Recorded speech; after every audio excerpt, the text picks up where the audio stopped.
Medical malpractice has become a very specialized area of the law. We now know that about 98,000 people a year die from medical mistakes.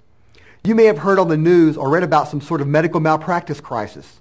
But now we know, according to the federal government's General Accounting Office, that there is no medical malpractice crisis. Doctors are not leaving the practice of medicine. Hospitals are not shutting down. So now we know that medical malpractice cases are not driving up the cost of health care.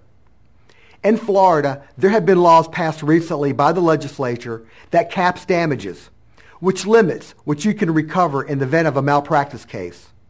These laws were pushed through by the big insurance companies.